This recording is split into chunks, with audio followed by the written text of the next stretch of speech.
This is Dr. Beth Dineen. We are joined by Eric Lavonas, contributing authors to the Opioid-Associated Out-of-Hospital Cardiac Arrest Scientific Statement from the American Heart Association.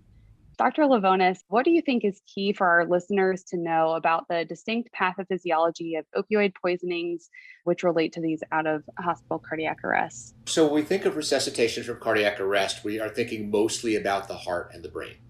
And for both of these sort of key, most important organs, the opioid-associated cardiac arrest is completely different. From the heart, first of all, people almost always have structurally normal hearts, right? So it's not a blockage in the coronary artery. It's not a problem with an electrical channel that caused sudden ventricular fibrillation, right? These are normal hearts. The heart's kind of an innocent bystander to all of this. It gets deprived of oxygen and subjected to acidosis just like the brain does, and it's susceptible to ischemia just like the brain is. But once resuscitated, the normal heart goes back to doing what it's supposed to do. There's an important exception to this. That's torsade de pointes from methadone. Methadone is a QT prolonger and is associated with sudden death due to torsade, but that's a small proportion of these cases. Most of the deaths that we see aren't from methadone. Most are from, these days, fentanyl or heroin and its derivatives or prescription opioids. Opioid-associated cardiac arrest or cardiac arrest from opioid poisoning is a completely different animal. It's asphyxial arrest. From the standpoint of the brain cell, the same thing is happening as if the patient had put a plastic bag over his head.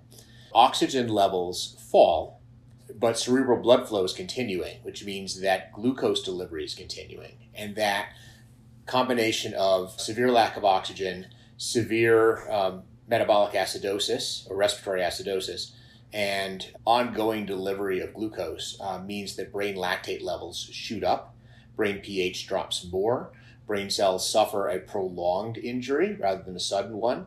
And if there is successful restoration of oxygenation to go with the circulation, circulation will eventually fail if you don't oxygenate.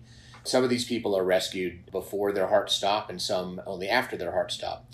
But either way, that brain cell has had an extended period of injury that's really bad for it. And then in the reperfusion phase, the injury is worse for asphyxial arrest compared to sudden cardiac arrest. Free radical injury is more, cell death is more. All the markers of reperfusion injury are worse in the patients who have a prolonged asphyxial event rather than a sudden cardiac death.